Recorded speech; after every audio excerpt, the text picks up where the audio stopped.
I'm Gabriel Eichsteller.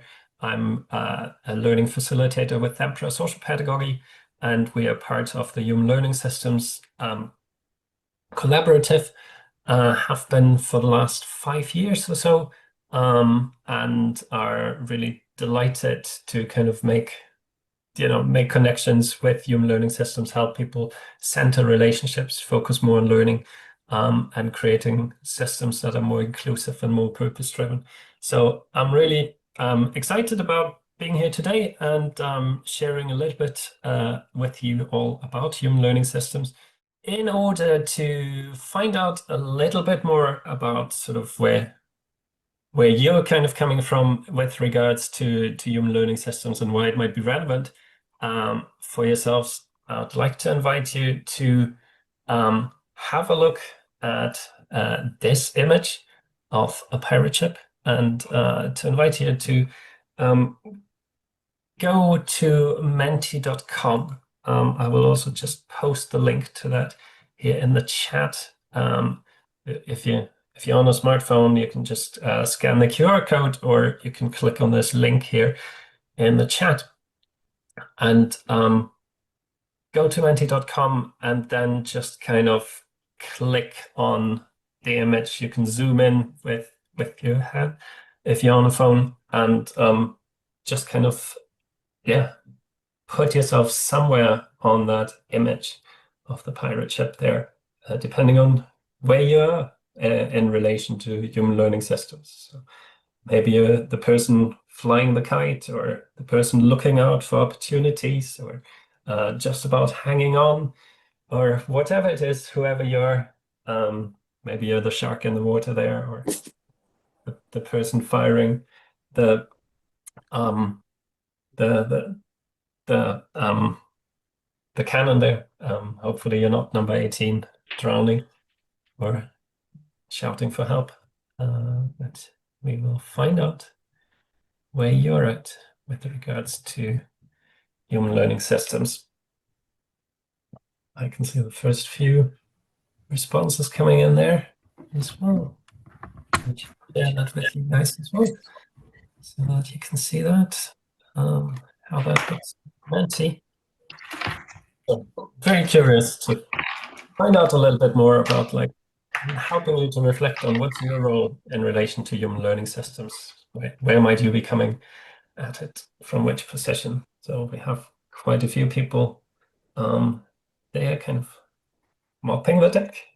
A few people that seem to be yeah, beyond the boat, outside of the boat. A few people kind of spotting opportunities. Few kite flyers. We do have a shark actually, so that's exciting. Perfect. So feel free to keep that going. And whilst we're at that, I will just yeah, get started then to kind of just introduce you a little bit more to today's session. So we've got the better part of an hour to explore what human learning systems means, sort of some of the underpinning premise of it, and to give you an opportunity to start making connections between human learning systems and your practice, and get to know each other as well. So it's wonderful that you've all put plenty of things there into the chat, introducing yourselves. And obviously one of the key things is that human learning systems has become an opportunity for people to connect and to share experiences, insights into how we can, create public services that work for the citizens that we're serving. So a warm welcome to all of you joining us live. I'm really delighted about that. Also, a warm welcome to everybody watching the recording later on. I want to start off by talking a little bit with an example about what human learning systems is about. And one of the examples I really love comes from Gateshead. Now, Gateshead were one of the first organizations that kind of really drove the development of human learning systems. And a lot of that had to do with a recognition that the current system was often not really serving people. So if you take the example of a single mom who was living in Gateshead, she was falling behind on her council tax. And normally the local authority would send, a threatening letter in the hope that people would pay up their debt. In her case, that wasn't really an option. So the next step would normally have been to send a more threatening letter and ultimately send out the bailiff. But what Gates had decided to do was to send a community worker to meet up with that woman and to find out what her circumstances were. To start from the basis that maybe her falling behind on her council tax bill was a signal of her needing help rather than a reason to double down and become more punitive.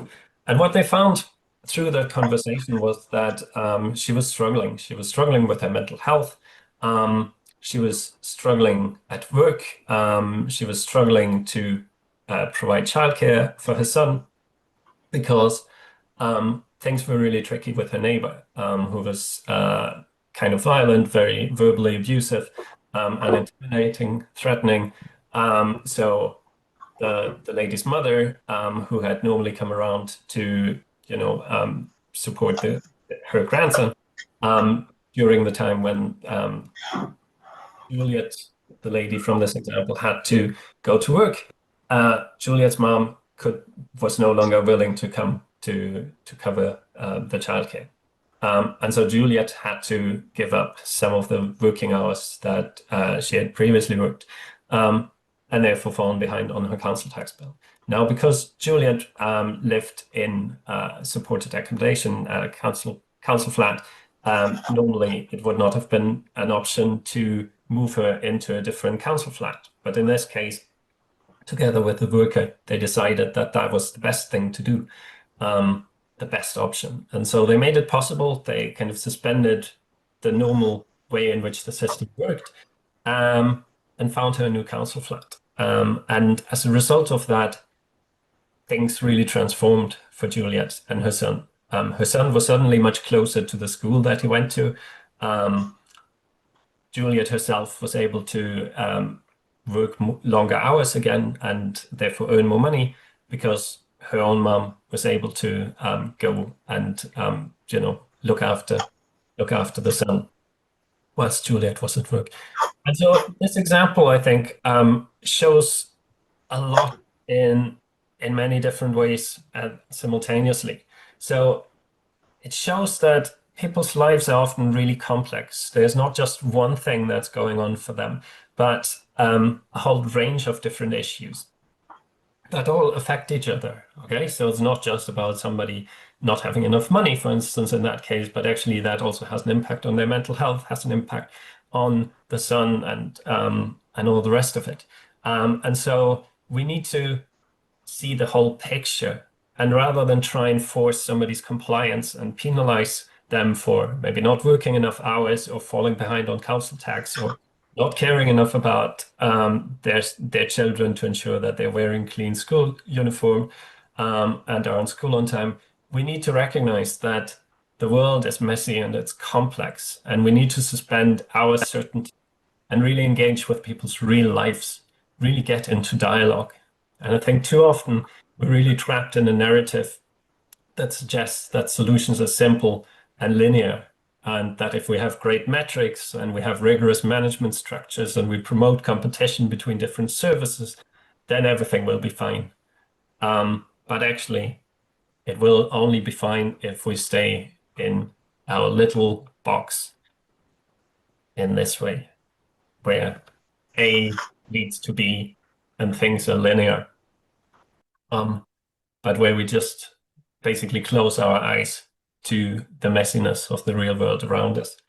And so when we might dare to open that box, we need to recognize that there are new opportunities out there. And I think human learning systems has come about because an increasing number of leaders, practitioners, and academics are recognizing that just closing the door again won't make things better.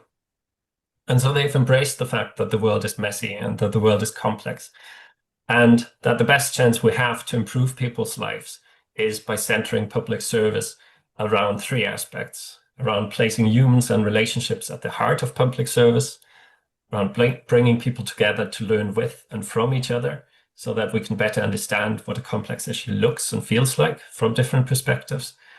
And thirdly, that we need to create more connected systems that fit around people rather than expect people to fit into them.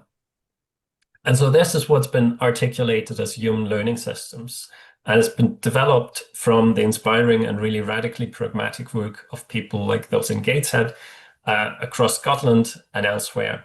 And in the meantime, you can find more than 70 examples of HLS practice from various different fields, different practice contexts. Some are relatively small scale, some are large scale, some are local authorities, some are voluntary or charitable organizations or community-based organizations. And what they show is that actually everyone benefits when we find an approach that is much more humanizing and much more able to genuinely allow people to flourish. So that's where that moral purpose of human learning systems to support human freedom and flourishing is really important.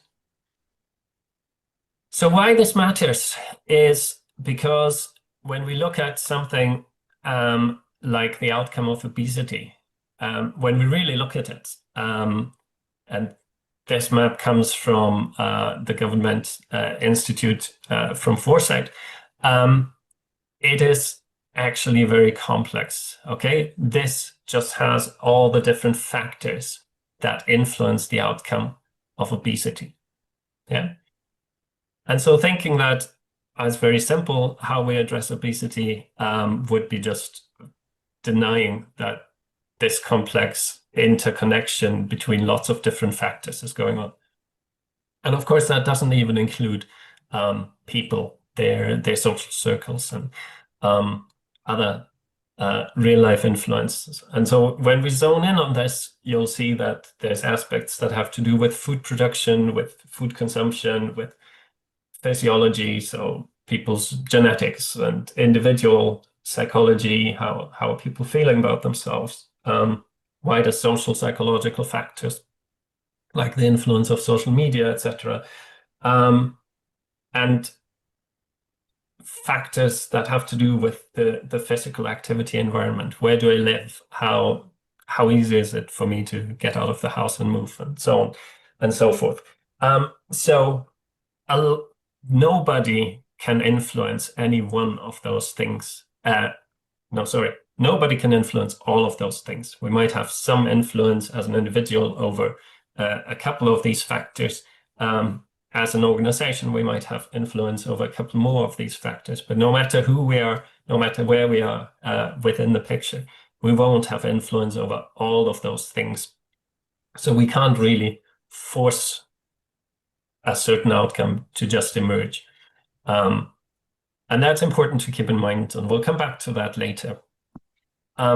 What I'd like to do is to just briefly talk you through the different aspects of human learning systems, and then give you a chance to think about how do these connect with your own practice. So if we take it sort of one at a time, in terms of the human, we've got this importance of we need to draw on people's inherent potential. We need to support people's agency through bespoke support. So this idea of being bespoke, really connecting with the individual to find out what's going on for them. What is their potential? What are their resources? Where are they struggling? How can we help them find a greater sense of agency? That's really important. We also need to create the conditions for people to flourish. So we need to do that at an individual level, but we also need to recognize that people flourish in ways that are interdependent, interconnected with other people. And again, we can't force that. We need to focus on how can we create the conditions in which people can thrive, in which people can flourish. That means we need to really think about how we can devolve power down to enable relational decision making and co-production, so that the caseworker in the Gateshead example, together with the mom, could determine what was going to make the difference and had the power to make that decision. We need to also take collective responsibility for humanizing practice and to really focus on relationships, to make sure that we don't reduce people to statistics or to numbers or to just cases where, our aim is just to recoup the costs owed to the local authority, for instance, but that we actually focus on relationships and what can we do to help the other person feel like a real human being. And so in all of this, we need to recognize that we all bring different, diverse experiences to the world, and that when we connect those up, when we create an environment in which people with first-hand experience are able to learn and to make decisions alongside people with more strategic decision-making experience, leadership experience, and that also involves people who are kind of offering direct support to citizens, the practitioners, then we can actually co-produce something that is much more connected to the real world, the real lived experience of people, and therefore much better able to make a difference. In terms of learning, I think it's really important that we change our narrative around learning as well, that we recognize that learning is liberating. We can achieve and support human freedom by helping people learn, by helping people become more aware.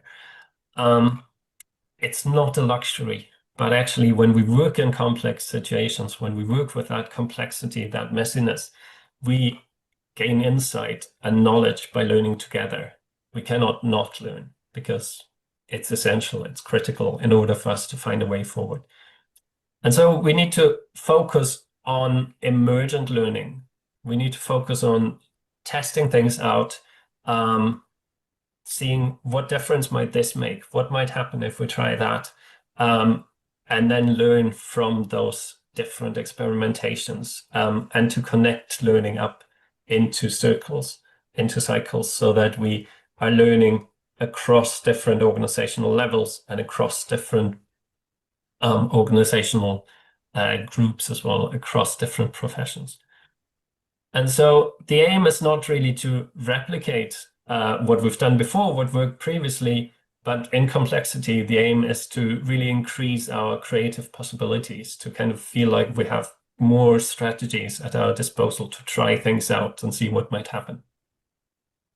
And so that means we need to create an environment in which people feel psychologically safe to try things out, to test things, where we're bound to make mistakes because we don't know the exact way forward. We need to try that out. And so we need to embrace mistakes as learning opportunities and help people recognize that that's important. And in H&S, we have a framework that enables us to kind of go through this learning process, to focus on how can we understand the system, how can we co-design experiments and explorations, and how can we then test and learn as we go through in order to then embed what's working well and influence what might need to be done at a wider level, so that we are better able to respond to what we're learning on the ground. And we need to do that sort of from the ground up. So, the approach that the caseworker in the Gateshead example was taking was basically exactly that, at a very small scale with Julia. And then it needed to kind of be fed up to the next level, bringing different caseworkers together to learn what are we seeing, how are we understanding what the system needs to be able to do and make space for, so that we're better able to create the conditions in which practitioners can work in this way. And so that brings us to the systems aspect, about how can we create a system where learning is embedded. And I think one of the first things to say about systems is that very often when I talk to people, they see the system as something that's kind of up there, that has nothing to do with them, and they work against that's kind of oppressing them potentially or stopping them from doing the work they would love to do.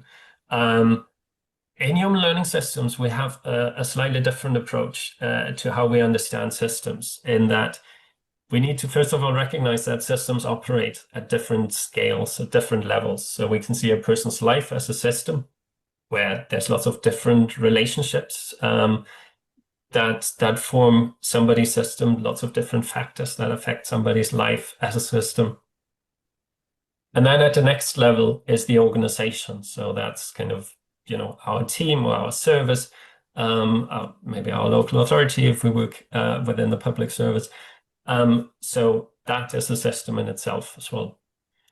At that next level then is our place as a system. So recognizing that our organization is part of a whole range of other organizations in the same place, working hopefully well together, or maybe there's, aspects that we can improve as well. And finally, to look at the region or the country as a system in itself as well, that determine sort of the wider context as well. The reason why systems and understanding systems is important, because good outcomes are the emergent property of systems, of the actors and factors that interact within systems to produce a good outcome or the absence of it. Okay, so going back to the obesity map, it's all those different factors across the system and their interaction that may lead to the outcome of obesity or may not. And so it's healthy systems that produce good outcomes. The greater the health of a system, the better the outcome can be. And so healthy systems are really about the quality of relationships between the different actors and the trust between them. So if you take the example of, say, somebody's educational attainment, say if you're thinking about a young person who's in foster care, then that young person's educational attainment isn't just down to them. It's also, obviously about the relationship between their foster parents and the school, the teacher there, the special educational needs coordinator, perhaps the virtual school, the social worker, the camp support, and so on and so forth. There's a whole range of different professionals that are going to have an impact on it.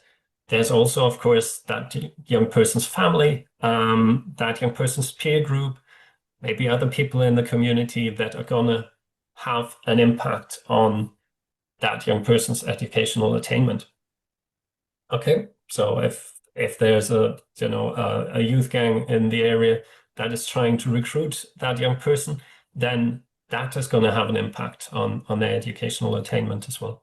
So actually, there's a whole range of different things going on. And the better the relationships between the different actors, the more they work towards the same outcome, the more likely it is that the outcome of, say, educational attainment is going to be positive. So it is all about how can we actually build trust between the different people in the system. And so we need to take a role of being a system steward and looking at what we can do to bring people together, to learn together, and to improve the relationships between them. And we need to shift towards taking shared accountability for that learning to happen. Okay. To just give you one little example there as well of what that might look like in practice, or to just kind of visualize that. I am just gonna show you this little map. Where are we? Here. Here we go. So this would be the actors and factors, for instance, which could constitute someone's life as a system and create the outcome of well-being or the absence of that. And just looking at all the different actors and factors, you can see that it really is a universe of a whole range of different things And it is about the interaction between those different actors, the different people involved, the different agencies or services involved, but also the different people in somebody's life that are involved, their family and friends, the wider community, as well as some of the factors that affect all of these conditions as well.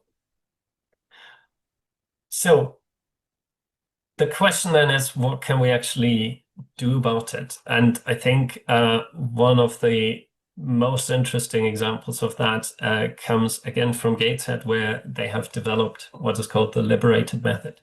And the idea there is that rather than expecting people to navigate systems that work in isolation from each other, where if you have more than one issue that you're needing support with, you have a whole range of different services that you need to go and be referred to, or that need to be involved in your life.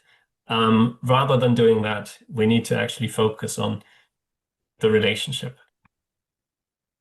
I'm gonna just kind of show you a little bit about what that looks like as an example from a little video that Gateshead have created, which illustrates exactly that point, that we need to start with relationships. I lost my wife to cancer and just started drinking heavily, and I mean heavily. And I think it was the last time I was in hospital, and the alcohol team put us onto these, like. They've been a really big help to me, like. Liberated method is essentially a way of working with people that need a lot of support and need to find their way out of hardship or out of whatever difficulties they're in. And it's based on the idea that you have low caseload generalist workers who are committed to building a relationship. To me, it does what it says it does. It's liberated. We don't have to work to targets. We don't have to assess anybody. We will go and build a relationship so we can understand what it is that they need, that they're looking for, because people don't always actually know what it is that they need when they're at that point in their life.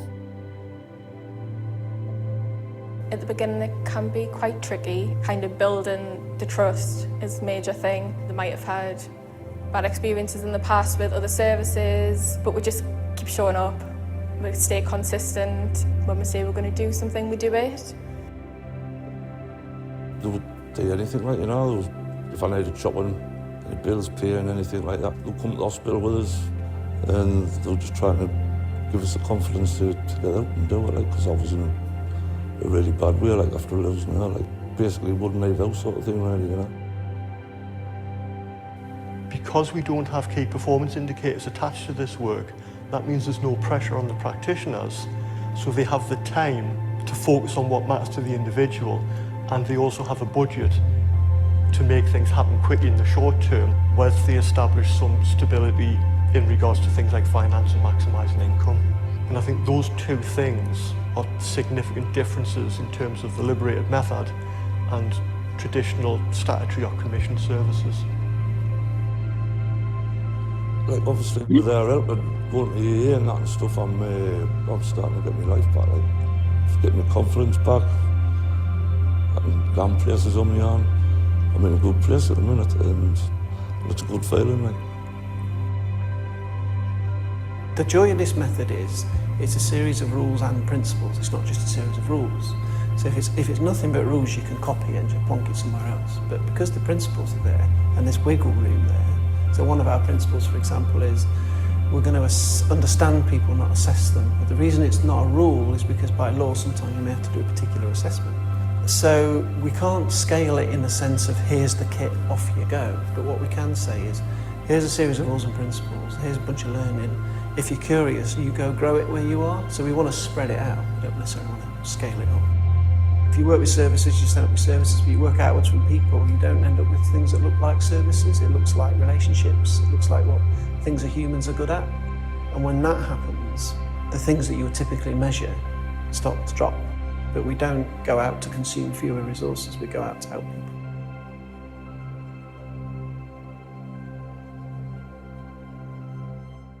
This is the example from Gateshead. There's lots more to read about it, and they've been really brilliant at sharing lots of their insights and experiences, including some of the amazing cost savings that they've made as well, to really make the case for why we need to start with relationships and why we need to center around learning.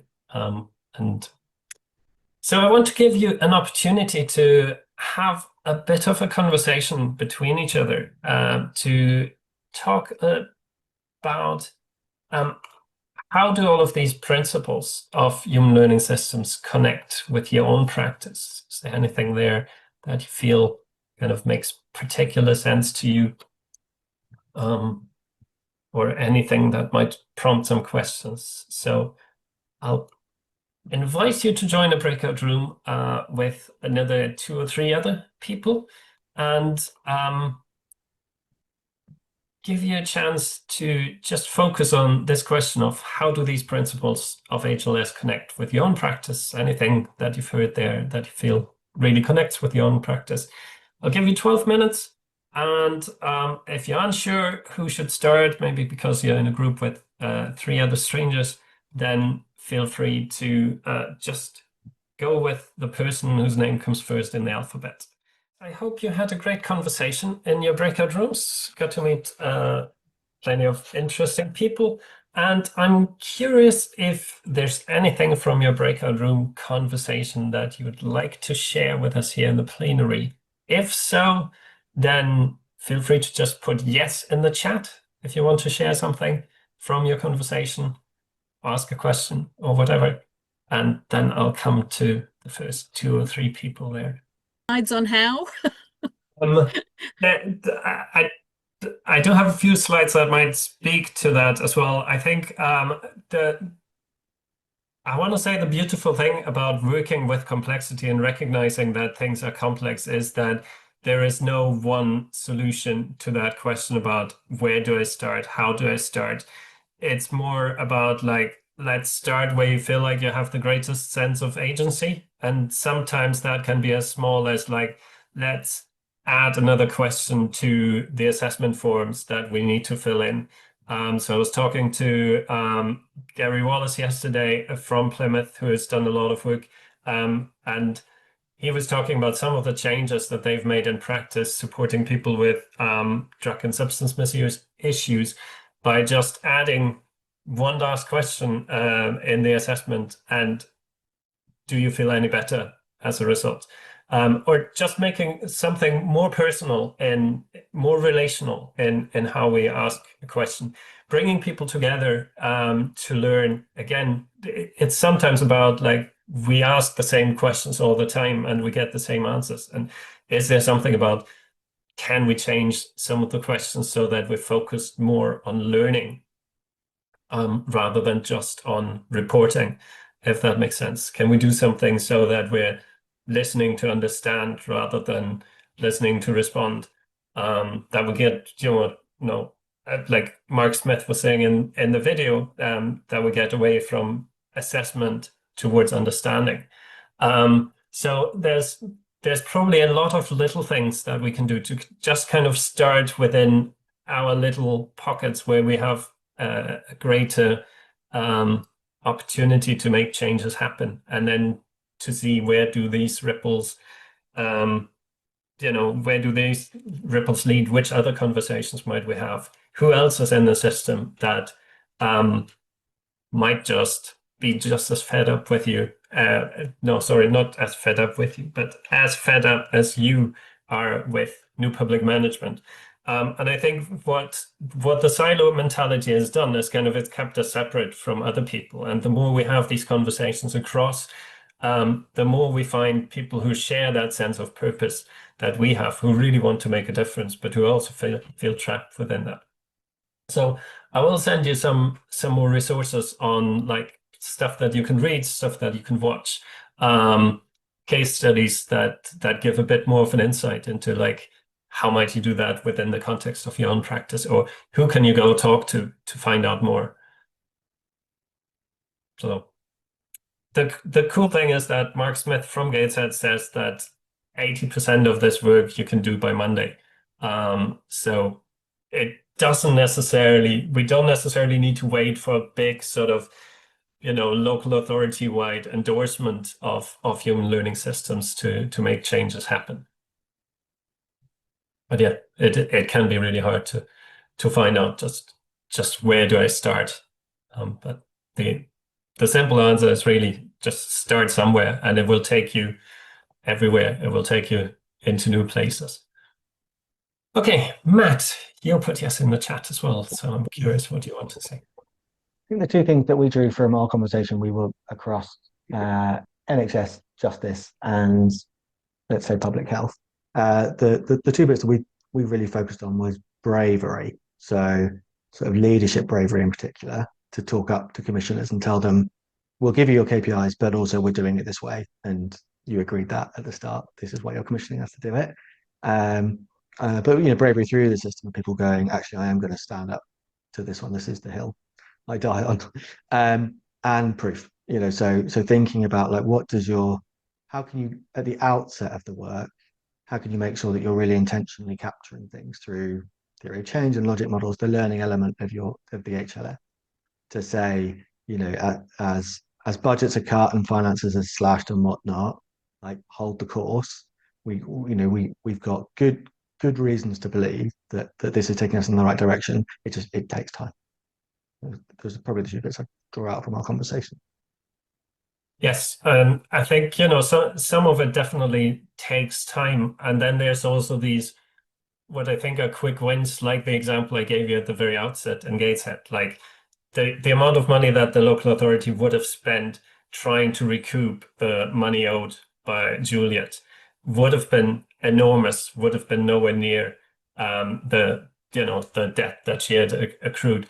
And actually, they spent something like eight or 9 hours, of the caseworker's time to really support her. And it was a quick win because you see the outcome immediately. You see how much it improves her life. And it's amazing, I think, what happens when we use resources not to prevent help from going to people, because I think very often we waste a lot of resources on keeping help away, on keeping people out of support, on setting assessment thresholds that they're not going to meet, or having a service here that they can't really access until they're housed over there, but here they're on a waiting list of a year and a half, and unless they have that, they can't go to take part in this rehab program, and so on and so forth. Or I remember an example recently in the leadership and human learning systems webinar by Sally Kendrick from Families Hub in Plymouth.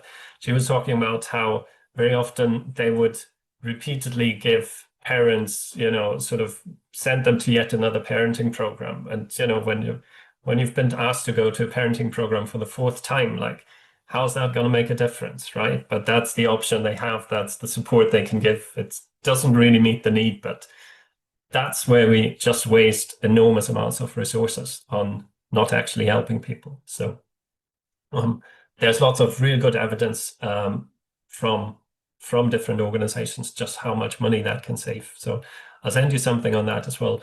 But I think the other point to make is as well, we need to collect data. So this isn't about let's not collect any data anymore. This is about let's make sure that the data we collect are data that we can trust, because people do them not to game the system, but people do them people collect those data in order to learn. And those are data that tell us about the lived experience of the people that we're supporting. So yeah, that's a great point. I just quickly want to come to one more contribution there. So who had put yes in the chat there? I don't think Clients is your full name. So, but anyway, what I mean. So do you want to just come off mute there? Yeah, I'm Kathy. Hi. Okay. So I do local authority needs assessments. I'm actually based in the NHS, bizarrely, but I do local authority needs assessments. I'm in public health. And I work with Thurrock, and Thurrock are really quite keen on the HLS approach, and they kind of won me over. So when I do needs assessments, I do usually bring in that as a recommendation that people look at that as an approach, because virtually everything they do, whether it's drugs and alcohol or it's smoking or whatever, is complex. And the thing that strikes me is getting the multi-agencies around the table in an equal way to get your ducks in a row is really hard. Getting mental health services from the NHS around the table with people with complex needs is really difficult, and they often don't turn up at meetings. Getting people to trust frontline services so that they trust the people on the front line to do the job without the really tightly prescribed service specification, which says you can only offer 6, And so those kind of things are the first kind of things you think, actually, if you can just ease up on those things, that will really help, because you can then tailor things a lot more.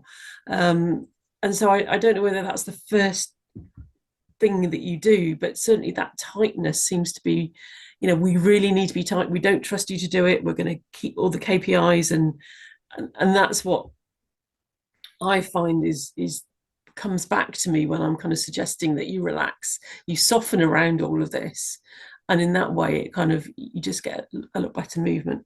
I have got a table somewhere where I've got the historical approach and the HLS approach kind of next to each other for like culture and focus and ethos and engagement. And it's probably out of one of the books somewhere, but it's really helped me to understand what the historical approach is and what the HLS approach is, and how you go from the blame to the learning. It's really easy to blame though when you're under a lot of pressure and a lot of stress.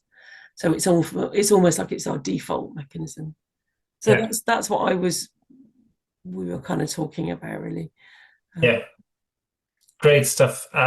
Yes, I think what you might be referring to might be in the insights report. There's definitely some table that speaks to that. I think there's something about like helping people tap into that bravery, and giving them that confidence that as a commissioner, you don't have to insist on KPIs and narrowing things down. There are some really great examples of how that can be done differently and more effectively, really. So hopefully we can help people in other parts of the system find that bravery as well. So I will send you a fair bit of information on the back of this, because we are unfortunately coming to the end of this. So there's more webinars on human learning systems, more events, including the Relational Public Services Conference in early June, and a couple of different reports and previous webinars, and there's lots of examples of practice. So I'll have to leave it at that, unfortunately, but thank you so much for coming. And if you want to chat for another couple of minutes after I click stop, then you're most welcome to stay on and ask any questions. So thanks for coming along, and all the best on your HLS journey.